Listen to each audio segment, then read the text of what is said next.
updated report from David Schuster. The Pentagon took a direct hit. Let's get another update now from Britt Hume in Washington. Well, Britt? John, the latest thing we have, just quickly, is that we're hearing now from the through the White House press pool and from our producer Nancy Harmeyer, who's still in Sarasota where the president was, but in touch, that the president has made the statement that he is going to make. He made it to tape, and that tape has been dropped off there at Barksdale Air Force Base, Barksdale military facility there on the Texas-Louisiana border near Shreveport, and he's now headed.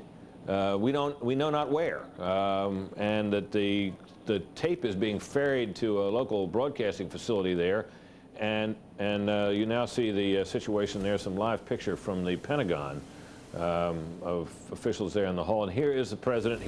I'm sorry, this is the president to make this statement. This is Barksdale. This is tape, folks, not live.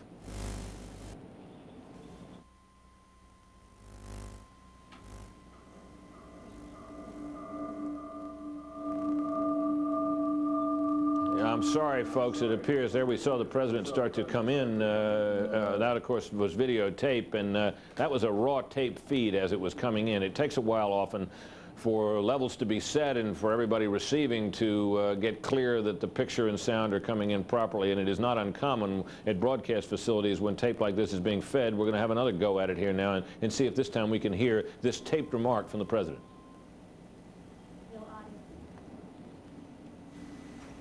Freedom itself was attacked this morning by a faceless coward.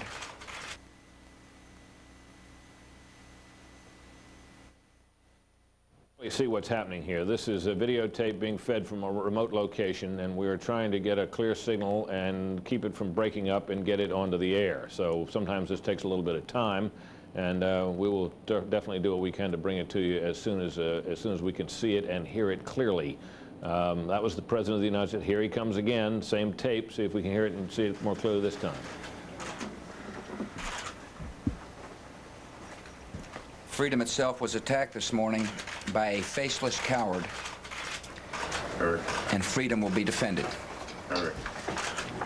I want to reassure the American people that the full resources of the federal government are working to assist local authorities to save lives and to help the victims of these attacks. Make no mistake, the United States will hunt down and punish those responsible for these cowardly acts. I've been in regular contact with the Vice President, Secretary of Defense, the National Security Team, and my cabinet. We have taken all appropriate security precautions to protect the American people. Our military at home and around the world is on high alert status, and we have taken the necessary security precautions to continue the functions of your government.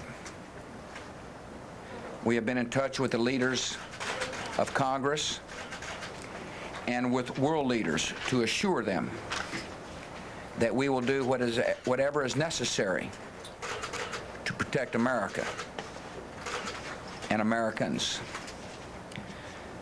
I ask the American people to join me in saying a thanks for all the folks who have been fighting hard to rescue our fellow citizens, and to join me in saying a prayer for the victims and their families. The resolve of our great nation is being tested, but make no mistake, we will show the world that we will pass this test. God bless.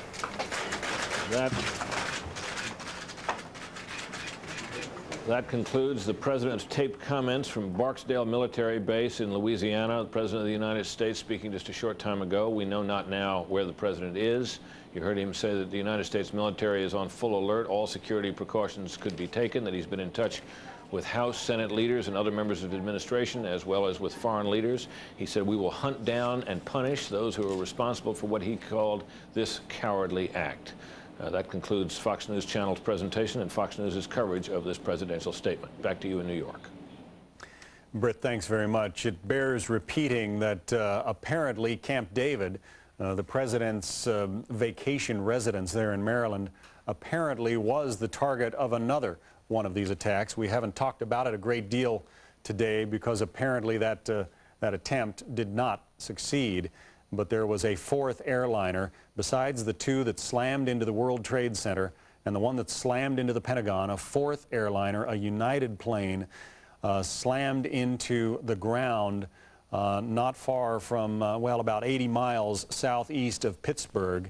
And the intelligence indications are that Camp David, the president's vacation residence, and it bears noting the place where the Camp David Accords were signed, signifying a possible peace deal between the Israelis and the Palestinians. Camp David was apparently one of the attacks. Bill Daley, former FBI agent who worked on the investigation following the first World Trade Center bombing back in '93, is still with us. Bill, there is so much symbolism that we will have to be alert for as we look at the causes of what has happened today, right down to the names of the airlines involved, United and American. You know, John, I think as we take a step back, and certainly we're all reeling from the shock of the first, few moments of this, which we're still into, and the recovery. When we look at what actually has happened and to the design that has gone into this by using domestic carriers, as you mentioned, ones that carry our own flag on it, crashing into symbols of our way of life. Let me interrupt you, Bill, because we are going to... Any questions that you might this have is a spokesman from American Airlines. Today's events appropriately need to be addressed to the FBI. And again, Al, you can't confirm which plane went into what I cannot, site. not at this point. And it makes it difficult for you to release any information. Right, it's just impossible at this point. Yeah, But Al, you did get a warning apparently this morning that something was amiss. Well, again, every aspect of the investigation is being handled by the FBI, and they will respond to any questions you might have about the investigation. How is American Airlines handling this in terms of operations, getting passengers off planes that are stuck on But planes? we are in total control of total contact with the federal government about every aspect of it, and working with the federal government on every aspect of it. When relatives dial that 800 number, what will they be told, Al? Well, we'll deal with them. We have procedures for dealing with them and doing the best we can to assist them. Can you tell us if all your planes are on the ground? At this point, I can't. And what's the sense around here? Clearly, it's a terrible tragedy for your company. What's the sense in this building today? Well, obviously, it's a matter of deep regret that the incident occurred, and we are working completely with the FBI on every aspect of the investigation. Did you ever think you'd see something like this? Well, this is an extraordinary circumstance, certainly. Is it anything you all tried to prepare for? Well, it's just, there's no way to prepare for something like this. Al, I'm sorry, did you say all American flights were on the ground? Well, we are working with the federal government to ascertain that at this point. So, well, there's nothing much more I can provide at this episode. If we have anything more that we can provide, we'd be delighted to do that. Okay. Thank you very much. Thank you, Al. So there you hear from a spokesman for American Airlines. Two of its planes apparently involved today. Two United airplanes also involved today in strikes against the World Trade Center, the Pentagon, and possibly an attempted strike against Camp David in Maryland, the presidential retreat.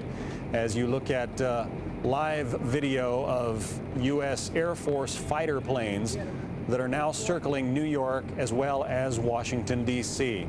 Shepard Smith has some late-breaking information now for us from the Fox Newsroom. Shepard. A wealth of information coming in, John. I can tell you now that the United States military has dispatched 2 warships and the National Guard to report immediately to New York Harbor to help in what will be the largest in-country rescue effort in the history of this nation, no doubt.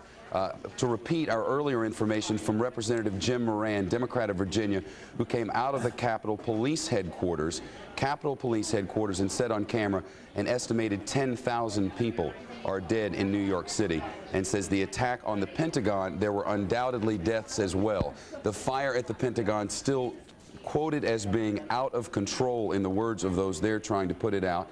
This information from the West Bank city of Nablus, where we now have reports and videotape coming into Fox News Channel where thousands of Palestinians are this day celebrating Tuesday's attacks, chanting, "God is great," and distributing candy to passersby.